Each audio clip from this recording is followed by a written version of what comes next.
नमस्कार। आज मैं फिर आपके सामने अपराध की एक और घटना लेकर उपस्थित हुआ हूं। ये वाकया शाहजहांपुर का है, थाना है सदर बाजार। उस दिन तारीख थी 2 मार्च 2019। भोर में करीबन 3 बजे Anand Kumar son of Munna Lal, resident of Makku Bajariya, थाना सदर बाजार, जिला शाहजहांपुर, ये थाने पर आए।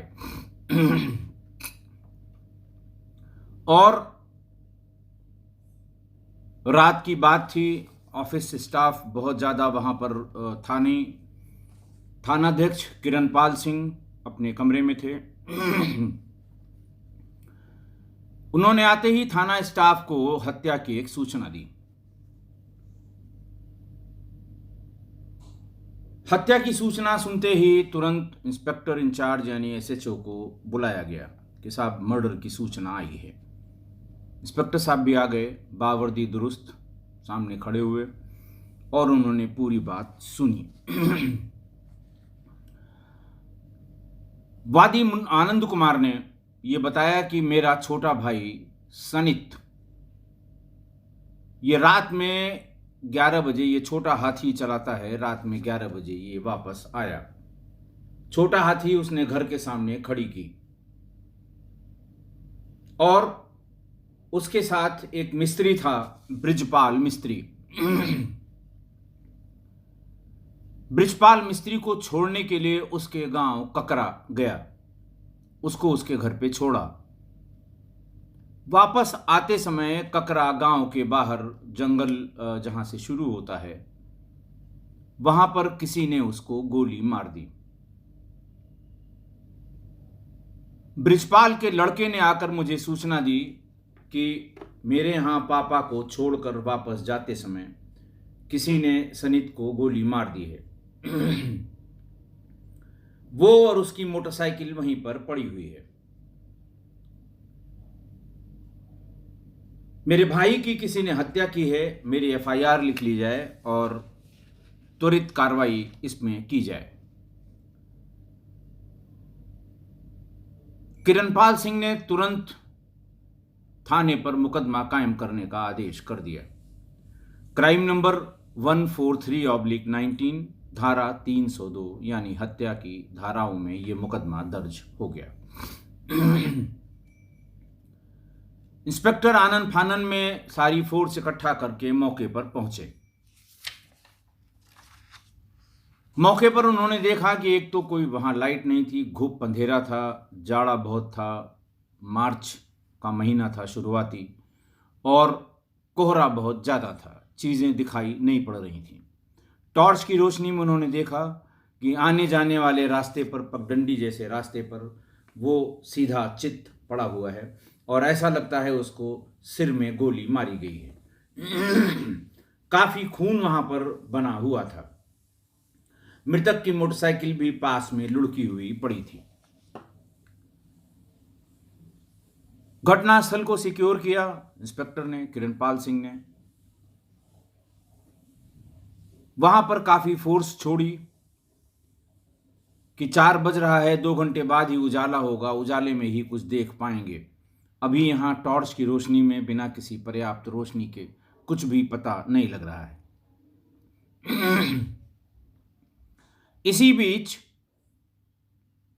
वायरलेस से सभी संबंधित को सूचना दी गई और यह भी कहा गया कि dog squad, crime branch, forensic, surveillance, इन टीमों को भेज दिया जाए, सुबह सुबह ही आ जाएं।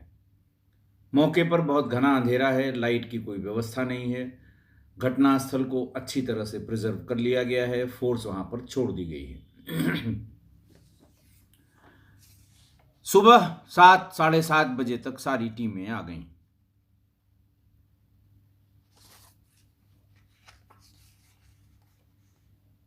सबसे पहले डॉग स्क्वाड ने वहां पर स्मेल किया। स्मेल करने के बाद वो ककरा गांव गया। ककरा गांव में जो प्रधान था वहां का, उसके घर के सामने तक गया। उसको सब मुखिया कहते थे। लेकिन कुछ पता नहीं लगा, उसके आगे वो बढ़ा नहीं। हैंडलर ने बताया कि चूंकि ये मौके पर आए थे, ब्रिजपाल के साथ आए थे, वो मिस्त्री जिसको ये छोड़ने आया था, इसलिए हो सकता है इसके घर तक या ब्रिजपाल के घर तक वो गया हो, डॉग गया हो। कोई एम्प्टी यानी खोखा कारतूस मौके पर नहीं मिला।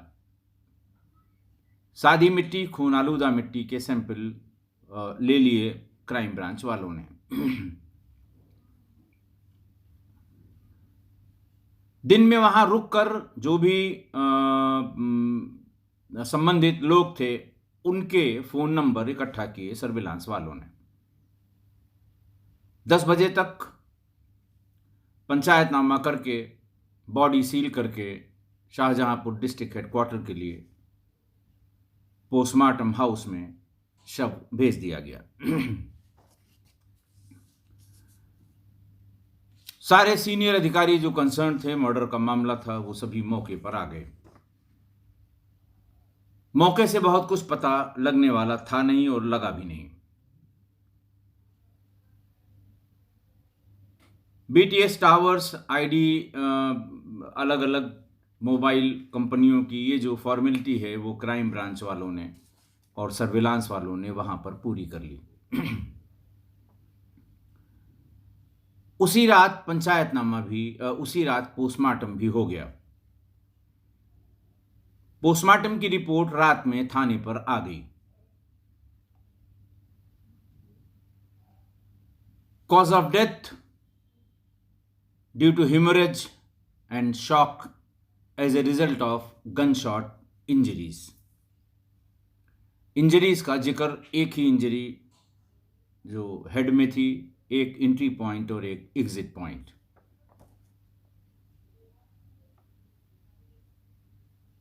बात वही थी जो मौके पर देखी गई थी, उसके अलावा दूसरी बात नहीं थी। तुरंत वो ब्रिजपाल को उनके घर छोड़ के आया था। वहां से निकलने के 10 मिनट बाद ही किसी ने गोली मार दी थी। पोस्टमार्टम रिपोर्ट ने घटनास्थल का सपोर्ट किया और जो मुकदमा लिखाया गया था उसका भी सपोर्ट किया।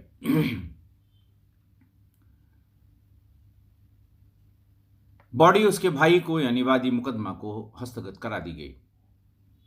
उसने अपने हिसाब से उसका बॉडी का अंतिम संस्कार कर दिया। पूरी पुलिस फोर्स अगले दिन विवेचना करने की नीयत से गांव में पहुंच गई, काकरा गांव में। एक पोर्शन उसका वादी के गांव भी पहुंच गया।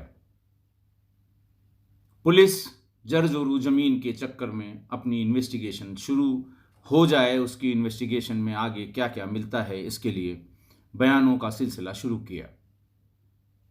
घर वालों के बयान, परिवार वालों के बयान, गांव वालों के बयान, मुखिया का बयान, परिस्थिति जन्य जिन परिस्थितियों में, जिस समय में उसकी हत्या हुई थी, वहाँ अगर कोई साक्ष्य देने वाला हो, बताने वाला हो, कड़ियाँ जोड़ने वाला हो, उसका बयान। बहुत ज़्यादा कुछ पता लगा नहीं उसको। 2 दिन तक काफ़ी प्रयास करने के बाद भी विवेचना किसी दिशा में आगे नहीं बढ़ी। अंतिम सहारा वही सर्विलांस का। कल किसी ने कमेंट में लिखा है कि अगर सर्विलांस न हो तो केसेस खुले ना। अब जब मैं 95 के बाद, जब मैं लखनऊ में पोस्टिंग पर आया था, उसके बाद के क्राइम का जिक्र करूंगा तो आप देखिएगा उस समय न मोबाइल फ़ोन थे, न सर्विलांस था, न टावर आईडी थी, न सीसीटीवी थी। उस समय कितनी दिक्कत होती थी विवेचना करने में, कितने लंबे समय तक विवेचनाएं लंबित रहती थीं। सारी इन्वेस्टिगेशन मुखबिर और गवाह बेस्ड हुआ करती थी। गलतियां भी होती थीं, बहुत बड़ी बड़ी गलतियां होती थीं जिनकी कोई पकड़ नहीं रहती थी। लेकिन अब सिस्टम ने सब कुछ आसान कर दिया है। तीसरे दिन जो बेसिक डाटा लेकर यहां से सर्विलांस वाले गए थे, उन्होंने कुछ नंबर बताए। उन्होंने बताया कि मृतक से उस दिन रात में किससे बात हुई, उसका नंबर दिया। उसकी किसी तीसरे से बात हुई, उसका नंबर दिया। रात और दिन में मैक्सिमम बात करने वालों का नंबर दिया। कुल 5 मोबाइल नंबर उन्होंने दिए फिजिकली वेरीफाई करने के लिए। फिजिकल वेरिफिकेशन में एक नंबर ब्रिजपाल मिस्त्री का आया, जिसे रात में वो छोड़ने के लिए उसके घर गया था। दूसरा नंबर उसकी पत्नी अनीता का आया। तीसरा नंबर विपिन उर्फ मुखिया का आया, वो मुखिया जिसके यहां तक डॉग गया था। चौथा नंबर इन्हीं लोगों से मिलने जुलने वालों से आया जिनकी ज्यादा बात होती थी।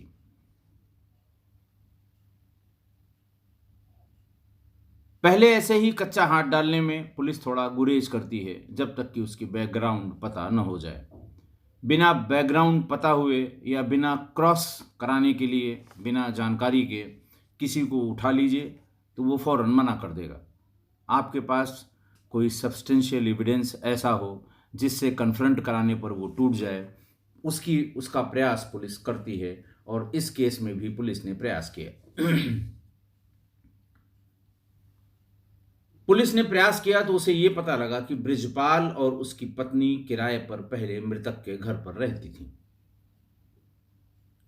फिर जाने क्या बात हुई कि इन लोगों ने उनको अपनी किराएदारी से बेदखल कर दिया। वो जाके ककरा गांव में रहने लगी, ब्रिजपाल और उसकी पत्नी, और उसी गांव का मुखिया भी है जिससे बहुत ज्यादा बात हुआ करती है। तीनों के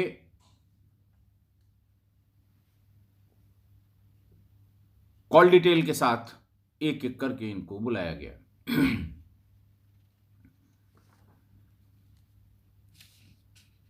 जब इनको एक एक करके बुलाया गया तब धीरे धीरे करके पूरा जो जो मर्डर मिस्ट्री थी ये धीरे धीरे करके एक एक उसकी कड़ियां सुलझने लगीं, और लोग इसको पुलिस वाले जो इन्वेस्टिगेशन करने वाले थे वो उसको एक कतार में कड़ियों को बिठाने लगे। पता ये लगा कि ब्रिजपाल पुत्र बाबूराम अपनी पत्नी अनीता के साथ मृतक यानी सनीत के मकान में रहता था। धीरे धीरे सनीत के अनीता से संबंध हो गए। यहां मैं उल्टा कहूंगा कि अनीता ने सनीत से संबंध बना लिए। बयानों के हिसाब से मैं बता रहा हूं कि अनीता ने सनीत से संबंध बना लिए। धीरे धीरे ये बात खुलने लगी। सनीत के घर वालों को आपत्ति हुई कि ये बहुत गलत बात है, किराएदार है और तुम इस तरह से जाते हो। पहले चोरी चोरी था, अब खुलेआम जाने लगे। घर के लोगों की पंचायत हुई कि इस किराएदार से फौरन मकान खाली करा लिया जाए, वरना सनीत और उसका परिवार खराब हो रहा है, दिक्कत हो रही है, बदनामी हो रही है। सनीत ने इसका विरोध किया कि नहीं नहीं, कोई जरूरत नहीं है, मेरा कमरा अलग है, उसका कमरा अलग है और मैं टाइम से आता हूं। 10 तरह की बातें जो आदमी करता है वो बातें वो करने लगा। लेकिन घर वालों ने जबरदस्ती वो मकान खाली करा लिया।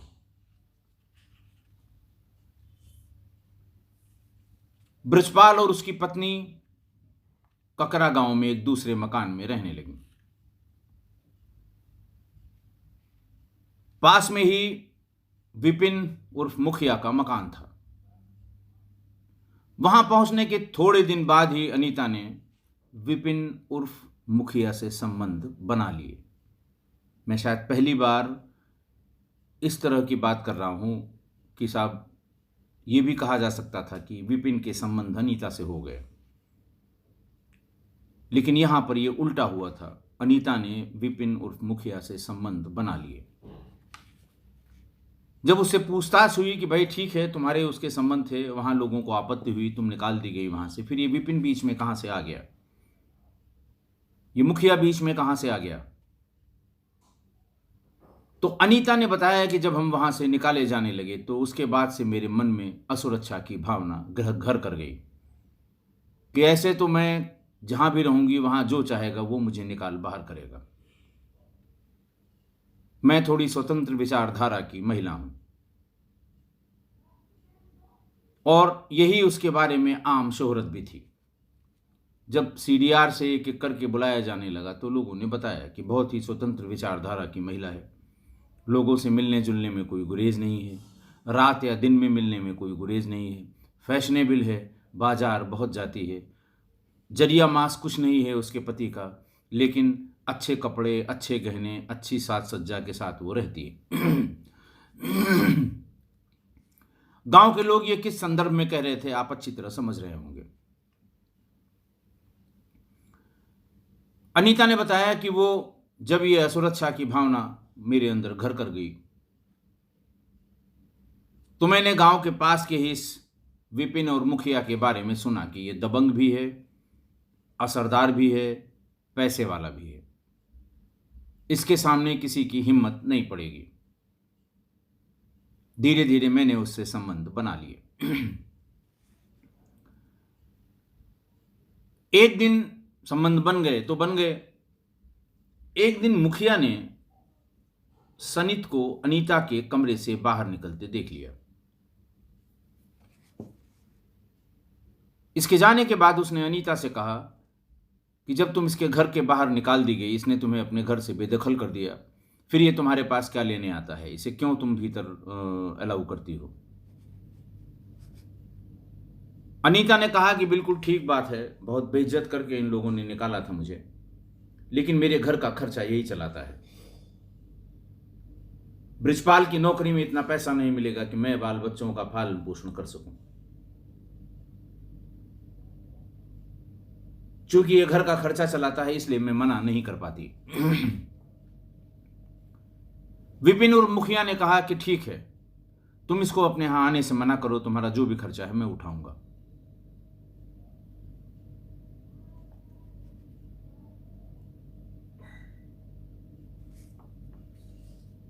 अनीता ने जो कुछ बताया कि ये मुझको इतना देता था, इस चीज का देता था, ये राशन देता था, ये पानी देता था, ये दुनिया भर की बातें जो बताई उसने, उस हिसाब से मुखिया, विपिन उर्फ मुखिया ने उसको पैसा दे दिया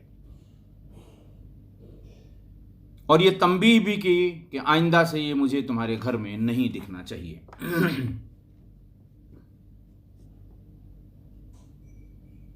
चूंकि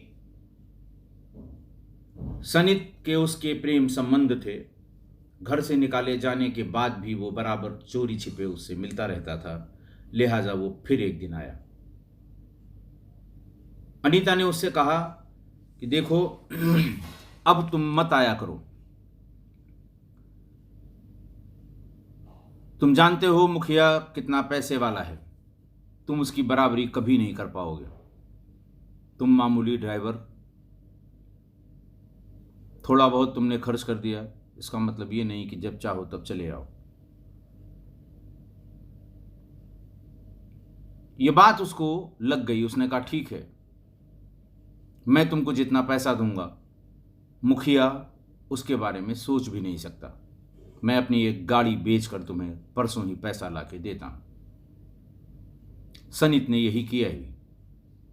उसके पास 2 गाड़ियां थीं, एक थोड़ी पुरानी थी, उसकी फौरन मरम्मत कराई, रिपेयर कराया, रंग रोगन कराया और उसे अच्छे पैसे में बेच दिया और पूरा पैसा लाकर उसने अनीता को दे दिया।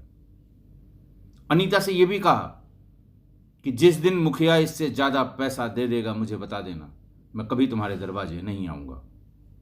बात पैसे की है तो यही है।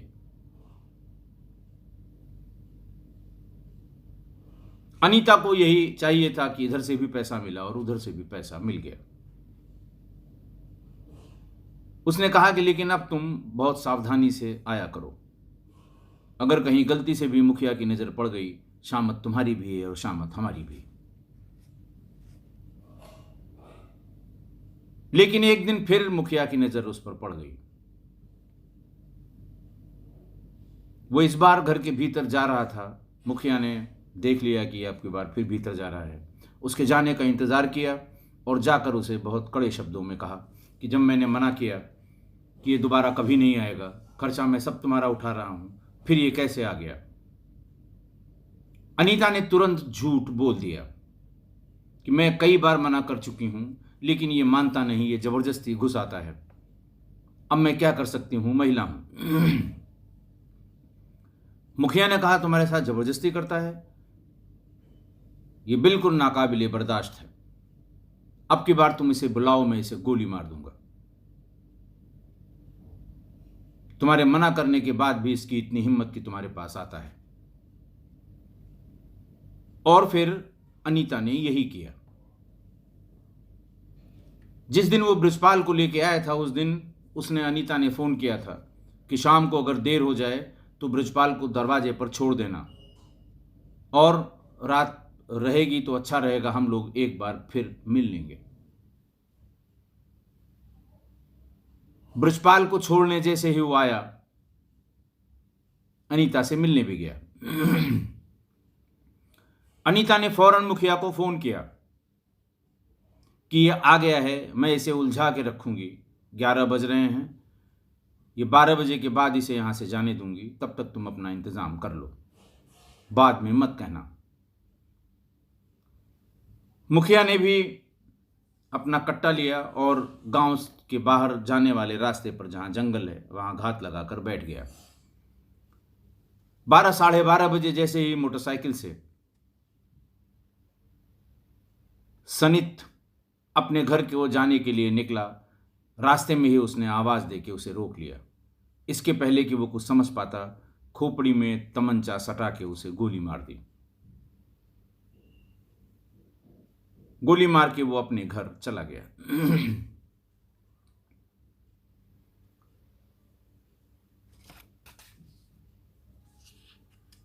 तीनों लोगों की बातचीत के बाद ये तय हो गया कि अनीता की साजिश और बृजपाल की जानकारी। ऐसा कैसे हो सकता है, बृजपाल घर में मौजूद, गैर मर्द, उसकी पत्नी के साथ कमरे में बंद, घर का सारा खर्चा, जब वो जानता है कि वो 100 रुपए ही देता है और खर्च वो देख रहा है कि 500 रुपए का है, तो उसे पता नहीं होगा। लेकिन उसने न कभी आपत्ति की, न पुलिस वालों को विवेचना में सहयोग करते समय ये बताया।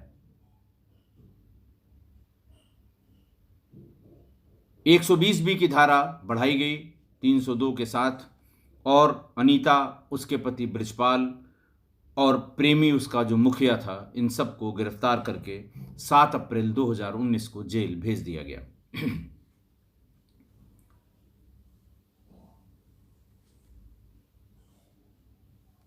विपिन उर्फ मुखिया से उस कट्टे की बरामदगी उसकी निशानदेही पर, जिसने जहां छिपा रखा था, वहां से बरामद किया गया। एक खोखा कारतूस जो उस कट्टे में लगा हुआ था, वो भी बरामद हो गया। कट्टे को सील करके फॉरेंसिक जांच के लिए भेज दिया गया। 2 जून 2019 को सारे साक्ष्यों, सारे सबूतों के साथ चार्जशीट अदालत में दाखिल कर दी गई।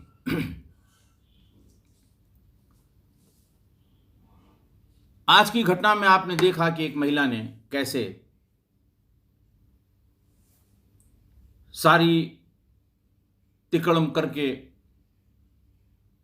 सारा दिमाग लगा के लोहे से लोहे को कटवा दिया, एक प्रेमी से दूसरे प्रेमी को मरवा दिया। उसने कभी सोचा भी नहीं होगा कि इसमें मैं भी फंसूंगी। महिला की इन्हीं आदतों के कारण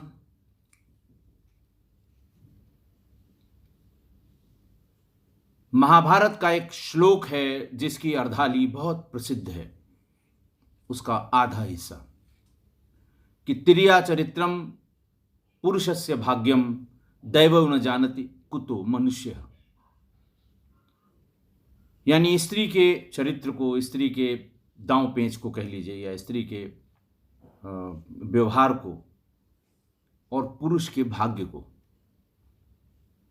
ये भगवान भी नहीं जानता मनुष्य की क्या औकात है कि वो समझ पाएगा।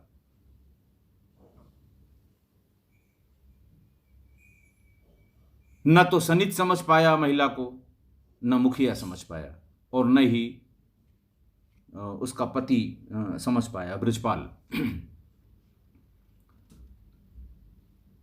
ये महाभारत की का श्लोक है, मैं नहीं कह रहा हूं। और इस ये अर्धाली है, इसका पूरा है कि नृपस्य चित्तम कृपणस्य वित्तम तिरिया चरित्रम पुरुषस्य भाग्यम दैवो न जानति कुतो मनुष्य।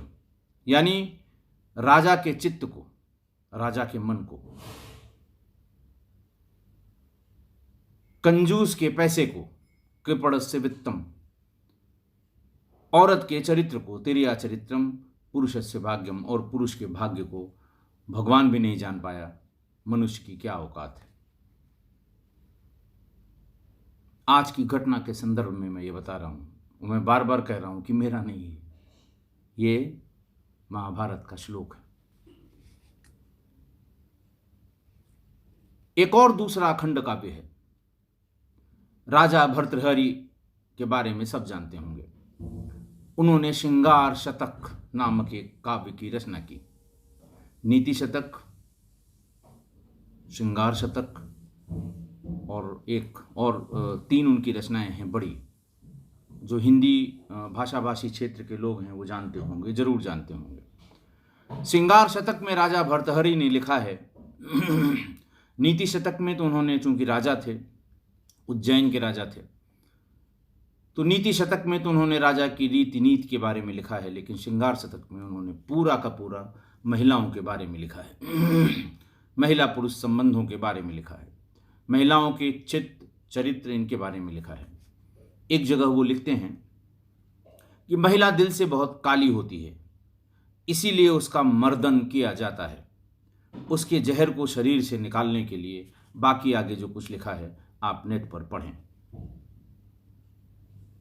मैं फिर दोहरा रहा हूं कि ये मेरे विचार नहीं हैं, आज की घटना के संदर्भ में राजा भर्तृहरि का ये कोट है जो नेट पर उपलब्ध है।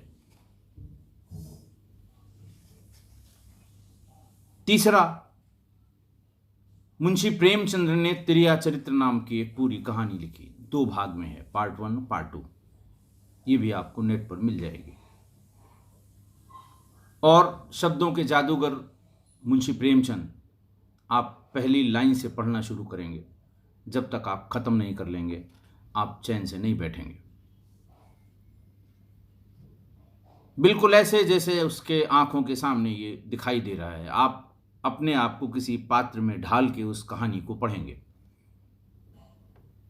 सेठ लगनदास की ये कहानी है, जो संतानहीन थे और संतान के चक्कर में इन्होंने 5-5 शादियां कर लीं। जब काफी बुजुर्ग होने लगे तो उनको किसी ने सुझाया कि आप एक बच्चा गोद ले लीजिए। एक बच्चा उन्होंने गोद ले भी लिया, 5-6 साल का था, लेकिन उसकी 5 माताएं थीं, सभी सौतेली। बच्चे का नाम हुआ मगनदास। सेठ लगनदास बहुत बड़े आदमी थे और शायद उस समय उस शहर के, जिस शहर का जिक्र मुंशी प्रेमचंद ने किया है, सबसे बड़े आदमी थे, सबसे बड़े व्यापारी थे।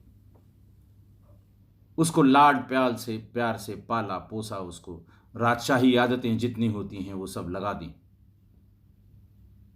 तो नागपुर के सेठ थे मक्खनलाल, वो अपने यहाँ के सबसे बड़े सेठ थे।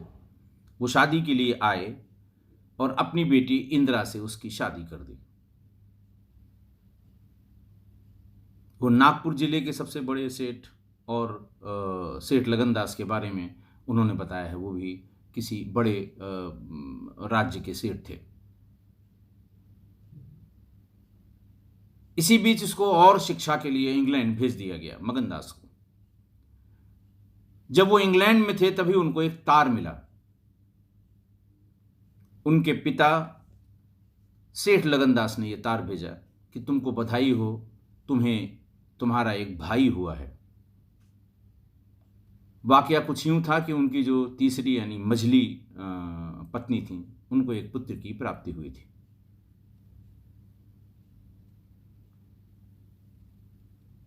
मगनदास वहाँ से भागे लौटे कि अब तो सब मेरा लुट गया, जब इनका असली पुत्र आ गया मुझे कौन पूछेगा।